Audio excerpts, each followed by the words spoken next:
আসসালামু আলাইকুম। এখন শুনবেন সংবাদ শিরোনাম। দিনাজপুরের কাহারোলে খাল কাটা কর্মসূচির উদ্বোধন করবেন প্রধানমন্ত্রী। কৃষক সহ আর্থসামাজিক ক্ষেত্রে ইতিবাচক পরিবর্তনের আশা পানি সম্পদ মন্ত্রী।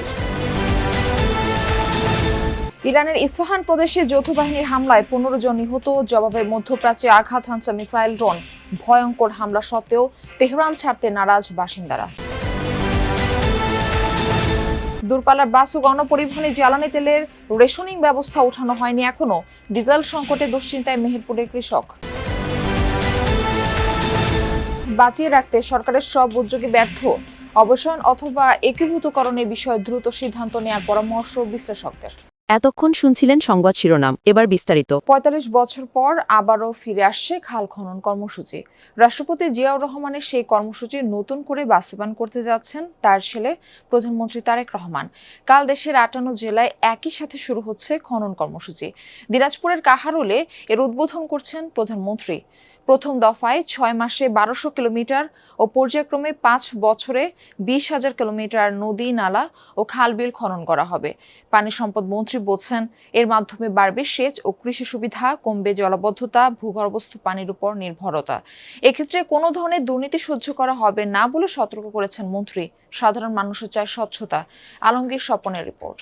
নদীমাতৃক বাংলাদেশে শিরা উপশিরার মতো ছড়িয়ে আছে নদী, নালা, খাল-বিল।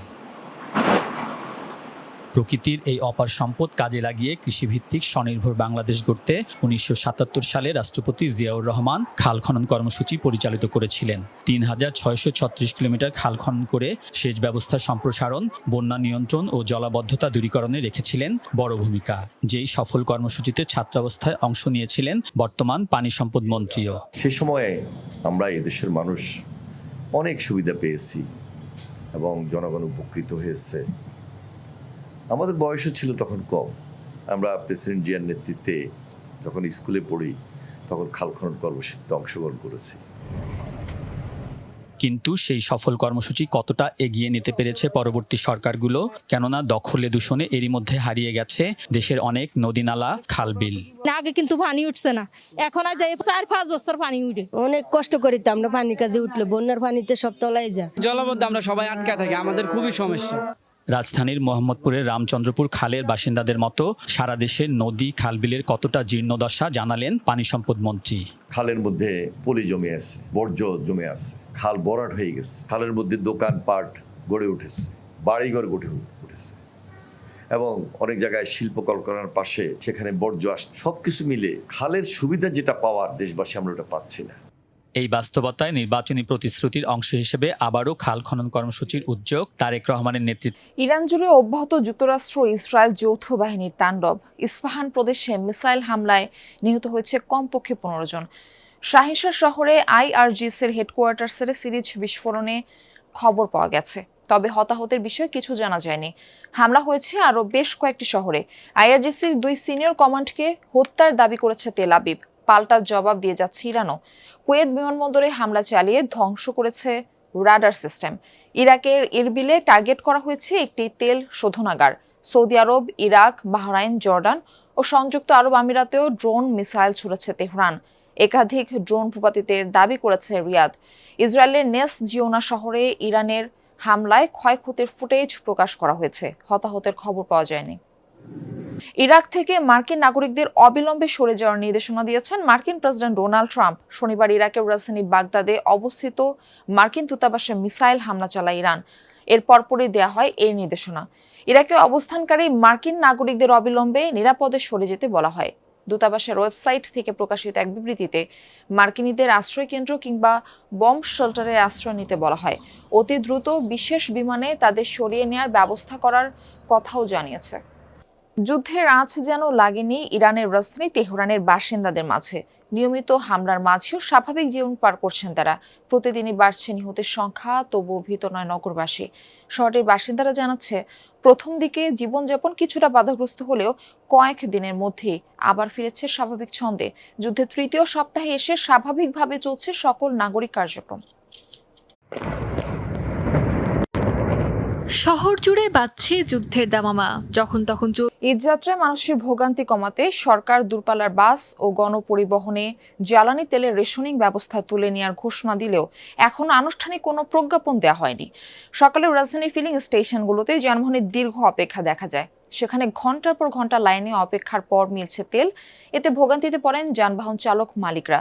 পাম্প মালিকরা বলছেন, অনেক ক্ষেত্রে আগের রাতেই মজুদ তেল শেষ হয়ে গেছে। ডিপো থেকে নতুন সরবরাহ না আসায় তেল দিতে পারছেন না তারা। এদিকে সরকার রেশনিং তুলে নেয়ার কথা জানালেও এ বিষয়ে এখনো আনুষ্ঠানিক নির্দেশনা পাননি বলে জানিয়েছেন ফিলিং স্টেশনের কর্মীরা। গত 6 মার্চ জ্বালানি তেলের সংকট মোকাবেলায় তেল বিক্রিতে সীমা আরোপ করে সরকার। স্বাভাবিক তো হওয়ার কোনো লক্ষণ দেখা যায় না। আপনি মোটরসাইকেল বাইকগুলো এখন বর্তমানে প্রচুর পরিমাণ, এরা তো আপনার 300 টাকা 500 টাকা তেল দিলে এখন হইতেছে না। এখন পর্যন্ত কোনো নির্দেশনা এখন আমাদের কাছে আসেনি। সেক্ষেত্রে আমাদের যদি ডিপুর থেকে তেল দেয় তো ওই জায়গাতে আমরা ওদেরকে আনলিমিটেড তেল দিতে পারবো। এক্ষেত্রে এখন তো আমাদেরকে তেল দিতে আসছে, চাহিদা হচ্ছে 2-3 গাড়ি, আমাদের তেল দেয় 1 গাড়ি, তো আমরা কিভাবে দেবো তাদেরকে সার্ভিস?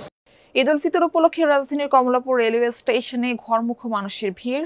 জ্বালানি তেল সংকটের প্রভাব পড়েছে মেহেরপুরে। প্রতিদিন লম্বা লাইনে দাঁড়িয়ে তেল সংগ্রহ করতে হচ্ছে ভুক্তভোগীদের। অন্যদিকে খেতে প্রয়োজন অনুযায়ী সেচ দিতে না পেরে দুশ্চিন্তায় কৃষকরাও। ফসল উৎপাদনে তাদের শঙ্কা বাড়ছে। এমন পরিস্থিতিতে কৃষকদের শুকনো ও ভেজানো পদ্ধতিতে চাষাবাদের পরামর্শ দিচ্ছে কৃষি বিভাগ। এছাড়া সৌরচালিত সেচ পাম্প বৃদ্ধির পরিকল্পনা করা হচ্ছে। আধুনিক প্রযুক্তি নির্ভর কৃষিতে পানির যোগান দিতে যান্ত্রিক পাম্পের ওপর নির্ভরশীল চাষিরা। তবে মেহেরপুরে জ্বালানি সংকট দেখা দেয়ায় সেচ কার্যক্রমে কিছুটা বিঘ্ন ঘটছে। এতে দুশ্চিন্তায় কৃষক। সংবাদের শিরোনামে যেরকমটা জানাচ্ছিলাম, পদ্মা ব্যাংক বাঁচিয়ে রাখতে সরকারের সব উদ্যোগে ব্যর্থ। পর্ষদ পুনর্গঠন, নাম পরিবর্তন, মূলধন যোগান দেওয়া সহ নানা সহায়তা দিলেও তা কাজে আসেনি। বরং সময়ের সাথে এটি আরও দুর্বল হয়েছে, বেড়েছে লোকসানের পরিমাণ। তাই পদ্মা ব্যাংক অবসায়ন অথবা একীভূতকরণের বিষয়ে দ্রুত সিদ্ধান্ত নেওয়ার পরামর্শ বিশ্লেষকদের। তা না হলে ক্ষতির পরিমাণ বাড়তেই থাকবে। বাংলাদেশ ব্যাংক বলছে, পদ্মা ব্যাংকের বিষয়টি বিবেচনায় আছে, তবে এই ব্যাংকের বিষয়ে কি উদ্যোগ নেওয়া হবে সে সিদ্ধান্ত এখনো চূড়ান্ত হয়নি। জন্ম থেকেই অনিয়মে জড়িয়ে পড়ে সাবেক ফার্মার্স ব্যাংক। নানা দুর্নীতি, জালিয়াতি আর লুটপাটে চরম তারল্য সংকটে পড়ে ব্যাংকটি। গ্রাহকের আমানতের টাকাও ফেরত দিতে ব্যর্থ হয়।